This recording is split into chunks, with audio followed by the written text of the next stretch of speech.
Seorang wanita menemukan seekor anak burung yang tampak aneh di tepi danau. Dilihat dari ukurannya, burung kecil itu kemungkinan baru saja menetas. Namun setelah menunggu cukup lama, sang induk tak kunjung terlihat. Karena merasa kasihan, wanita tersebut akhirnya memutuskan untuk membawanya pulang dan merawatnya sementara. Siapa sangka, setelah mengetahui asal-usul hewan itu, wanita tersebut justru dibuat kebingungan. Anak burung itu memiliki bulu hitam mengilap dengan cakar besar yang bahkan lebih besar dari kepalanya. Dengan berbagai keanehan tersebut, wanita itu semakin penasaran hewan seperti apa ia saat dewasa nanti. Karena usianya masih sangat kecil, wanita itu tidak tahu makanan apa yang cocok untuknya. Untuk sementara, ia hanya memberinya bubur encer. Setelah kenyang, si kecil pun tertidur pulas di atas alas jerami. Mungkin karena mulai merasakan kehangatan dan perhatian, perlahan ia mulai mempercayai sang wanita. Setiap kali lapar, ia akan mengeluarkan suara rengekan meminta makan, meski suaranya sama sekali tidak terdengar seperti anak ayam biasa. Untungnya, ia tidak pilih-pilih makanan dan selalu makan dengan lahap. Tak lama kemudian, bulu halus mulai tumbuh di kepalanya dan kedekatannya dengan sang wanita semakin kuat. Walau jalannya masih belum stabil, setiap kali mendengar panggilan, ia langsung berlari menghampiri.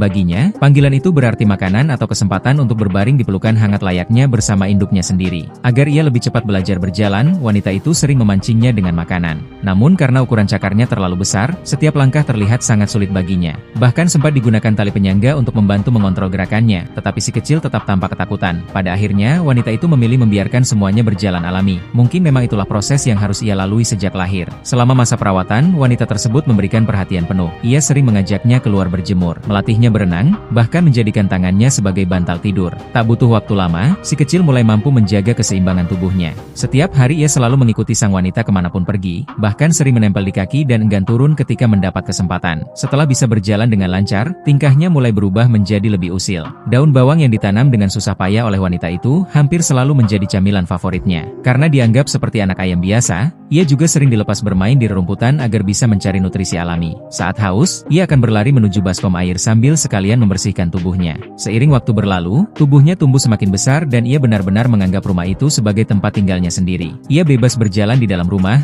dan ketika lapar akan masuk ke sarangnya untuk makan. Namun penampilannya perlahan berubah drastis. Meski demikian, sifat manja dan kedekatannya dengan sang wanita tetap sama seperti saat kecil. Karena belum pernah melihat burung seperti itu sebelumnya, wanita tersebut akhirnya mencoba mencari tahu dengan menelepon pihak terkait. Dari situlah ia mengetahui bahwa hewan tersebut adalah burung mandarawa hitam atau blackwater hen, satwa yang dilindungi dan tidak boleh diperjualbelikan ataupun dipelihara secara ilegal. Kini, setelah mampu hidup mandiri berkat perawatan penuh kasih dari sang wanita, ia akhirnya dilepas kembali ke alam liar. Meski berat untuk berpisah, wanita itu sadar bahwa alam bebas adalah tempat terbaik bagi kehidupannya. Saat dilepaskan, burung itu berjalan pergi tanpa menoleh sedikit pun, seolah telah lama merindukan habitat dan keluarganya di alam sana. Terkadang, pertemuan paling indah memang harus diakhiri dengan perpisahan. Sebab bentuk kasih sayang yang paling tulus adalah mampu melepaskan pada waktu yang tepat.